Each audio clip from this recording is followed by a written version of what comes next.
Good afternoon, you wee bastards, and welcome back to some more devblog content for War Thunder's Update 1.79 Project X. Today we have a jet that I personally have wanted in-game for years, but I had my doubts we would ever make it. Well, here we are, my lads. I am Koala, and this is the FJ-4 Fury.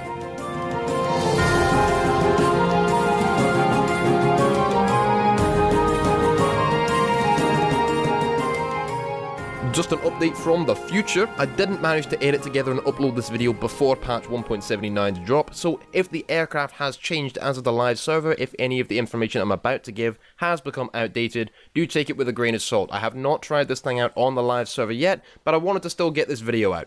Just pretend I uploaded it a week ago. Anyway, on with the video. So we have plenty of history to go over for this aircraft first, and then I want to discuss how this aircraft fared on the dev server and what this means for the future of jet aviation in War Thunder. I'll try to keep things brief, so let's get started.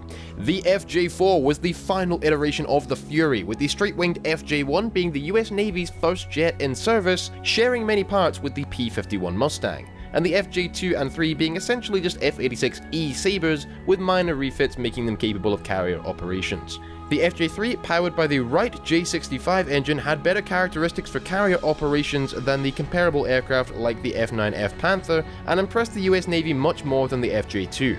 Anxious for the Navy to remain competitive in the skies with the Soviet MiG-15s in Korea, and with the F9F Cougar taking longer than expected to get ready for duty, the FJ-3 was put into service in 1953. Immediately, development of a fourth Fury began with a redesigned thinner wing and tail plan, an off-flying tail, and a taller and thinner rudder, and a highly distinctive spine running along the top of the fuselage, very reminiscent of the British Hunter. With provisions for internal fuel in the wings, the FJ-4 had a 50% higher fuel capacity than its predecessor, and many slight modifications involving the landing gear and such in order to accommodate the various changes. The FJ-4 served with the United States Navy in multiple variations from 1954 until the late 1960s, losing out in many ways to the F-8 Crusader, which served until 1976, and until 1991 as the heavily modified A-7 Corsair II.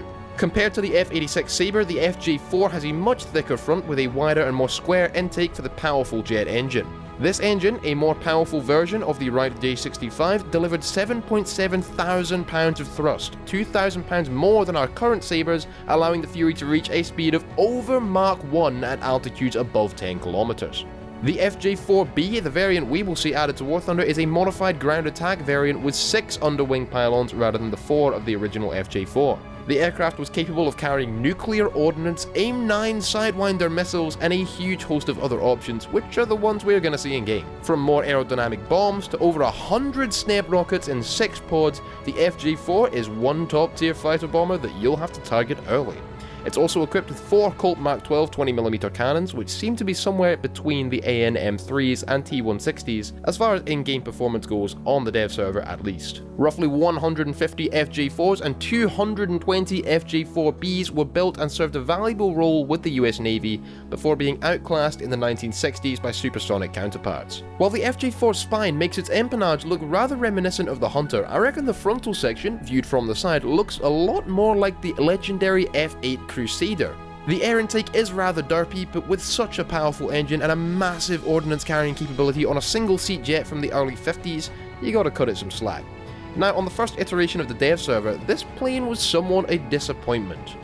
Oh, here we go again. It was slow to accelerate and had abysmal energy retention, as well as feeling quite sluggish. The other day, however, with the dev server's second update, the FJ-4 was really a beast. Still slow to accelerate from low airspeeds, the plane really came into its own at high altitude and high speeds, performing very similarly to the Hunter in its handling characteristics in a dive, but compressing far less than the British fighter. The 4 cannons sounded somewhat strange, but I've been told that they're quite inaccurate with their fire rate and velocity, so I expect some greatly appreciated fixes to the Fury's armament will be present on the live patch release. Back to the aircraft's flight performance, the plane seemed impossible to rip even with the hydraulic boosters and pulling max elevator at above 1,170 kilometers an hour. Funnily enough, as of the dev server, the FJ-4 did not have the all-flying tail it had in real life. Perhaps the FJ-4B didn't have this, although I can't see that being the case.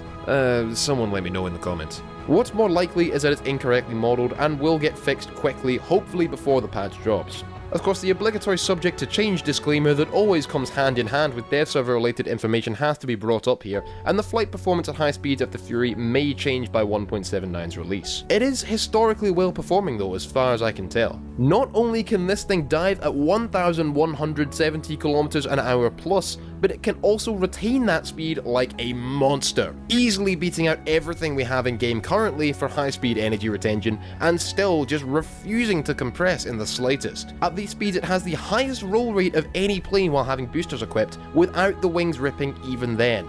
With ordnance under your wings, the performance of course dies away completely, with the plane being incapable of reaching those very high speeds at which it outperforms everything else. That's right, everything else.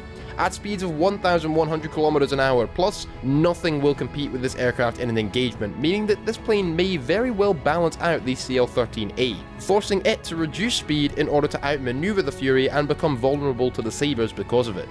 Honestly, this plane's performance above 950 km per hour really is something to behold.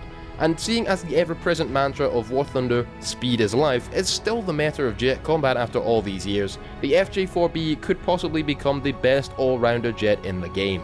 Of course, you won't be able to outturn MiGs between 1,000 and 1,100 km an hour, and at lower airspeeds the thing handles poorly at best. But with such a hugely powerful engine, get a good amount of altitude and nothing will be able to touch you. This plane could outdive a Hunter in a shallow dive starting from high speeds, and once again, it does not rip. You can equip boosters and pull max elevator 1140 kph all you want, and you'll do it better than anybody else will at that speed. Just be sure you don't lose too much airspeed doing so, however. Drop below 950 km an hour and the Fury feels more like a Cougar, becoming essentially cannon fodder. This is one aircraft that will actually benefit largely from getting the Spain map at top tier, where the US carrier can propel you to speed more quickly as long as it has the ability to spawn in on the carrier, as currently many naval aircraft, particularly jets, don't actually see this option. As a ground attacker in air battles, the FJ-4B shouldn't be too much of an issue to deal with, as the ordnance keeps it from achieving very good performance and handling characteristics. In ground battles, however, it could prove endlessly annoying, able to spam its over 100 Sneb rockets in the general direction of radar-equipped SPAA, take them out easily, possibly even outranging them due to the accuracy of these rockets. The best way to remove these things is going to be with a MiG, and if an FJ-4 tries to spam rockets at you in a head-on, just lob a tiny Ivan at him and show him what real rockets are capable of. The four 20mm Colt Mark 12 cannons are decently well performing, and as I said earlier, falling somewhere between the F2's revolver cannons and the M3 20mm of the other naval jets. All this should make the Fury a fantastic high-speed jet fighter in air battles and a great option for close air support and tank battles. Definitely a worthy addition to the game that could shake up the existing meta a little, or a lot, just depends on how much of the Fury's flight performance is carried over to the live server. Either way, I am incredibly excited. And now we get to the topic that the title of this video leans towards, a new direction. Now this is what gets me really excited. You see, the Fury was the catalyst for a series of extremely rapid jet fighter developments from the US, particularly in naval aviation. The F-7 Cutlass, F-8 Crusader, F-3 Demon, F-4 Phantom, F-5 Tiger, the F-14 Tomcat even. They all started right here. Well, Koala, how do you figure that? The F-7 Cutlass was already being developed before the FJ-4 was even designed. The F-14 Tomcat owes a lot of its design success to the Cutlass, and the F-8 Crusader was the Cutlass's direct successor, spawning the A-7 Corsair after it. Why is the FJ-4 this so-called catalyst for high-powered jet development? Well, if you think about previous naval aviation, the naval aircraft were designed as supplements to the Navy itself, focusing mainly on tactical raids and defense of a ship or a fleet. It was the Air Force's fleets that were the real power of the nation in the skies. The US tech tree in War Thunder shows this quite well. Jet-powered conflicts require the dynamic use of high-speed attacker aircraft, all-weather fighters, and air superiority fighters, with the naval aviation usually consisting of aircraft that would be subpar in a strict fighter-on-fighter engagement. We do see this in War Thunder clearly, with the Panthers and Cougars eternally losing out to the MiG jets, while the F-86s are much better equipped to deal with them. What they gained in real life by trading off performance aspects of strict fighters like the Sabres, we don't see those gains mattering in War Thunder's jet dogfights. But as of the FJ-4 and most other succeeding jet development, the primary aircraft of the nation went from the Air Force's fighter fleets to multi-role naval fighters based off of large aircraft carriers. The fundamental strategies behind air combat changed during these times. Carrier fleets were all of a sudden the greatest asset to a nation, where in earlier times they'd been a mere stepping stone to allow aircraft to reach their target destination. Multi-role naval jets became all the rage, and all of a sudden the air forces were using modified variants of the naval planes rather than the other way around. Gaijin calls the FJ-4 the last of its kind in their dev blog, and they're correct. The FJ-4B we're getting was the last of the Fury series. But if you look into it a little further, it's also the last time a US naval multi-role fighter was developed as a modified Air Force jet. After this, there are only the Century series fighters that could be added to the air tree following the Sabres. From here on, the most noteworthy aircraft belong to the Navy.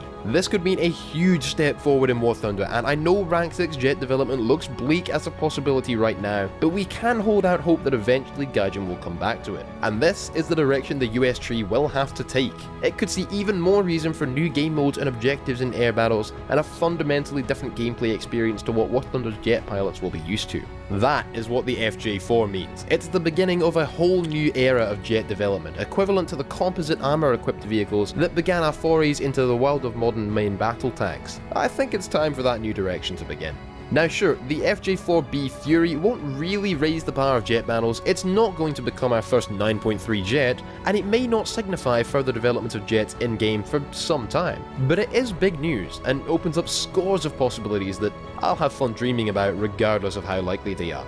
The US Air Force line in War Thunder could only go a couple planes further down before it simply stops. These multi-role naval fighters stole the spotlight very quickly, and that is where all the future possibilities lie. Perhaps I'm just being silly, I'm sure Gaijin hasn't intended the FJ-4 to mean so much. It might just be the fact that I'm hyped about naval aviation as I'm going down to the South Australian Aviation Museum in a couple of hours to see some of their new aircraft. There is an F-111 aardvark there, so I'm sure plenty of pictures of that will rock up in Discord if you're over there. I'm also burning out on the whole modern tanks thing, so I'm kind of in the mood to discuss jets and helicopters and the future of aviation in game right now. Before I go off on some ridiculous tangent about modern naval jet combat simulation in War Thunder, we've always got DCS for that I suppose, and this video has already been long enough. It's time for it to end. I hope you have enjoyed this very long-winded discussion regarding the FJ-4B Fury coming to War Thunder in Update 1.79 Project X. If you've watched all the way to the end, I seriously appreciate it. Go ahead and type bananas in the comments so I know, as well as your thoughts on the FJ-4B and everything I've discussed and brought to light in this video. If you did enjoy this video, please leave a like and subscribe, as there will be new videos out on my channel every single day. Come join me over on Twitch, Twitter, Discord and all the rest, links below, and as always I shall see you lads next video. So when I first uploaded the video on the AMX40 dev blog, I had only information from the first iteration of the dev server to go off. In that display, the vehicle was less than thrilling, with decent mobility but next to no armour and a very lackluster gun, or more specifically, a very lackluster APFSD shell. Now, the heat shell is a decent one, with 600mm of penetration, but at anything above 9.0, where this tank was placed, it won't be able to penetrate a thing. Not frontingly, at least. I was honest.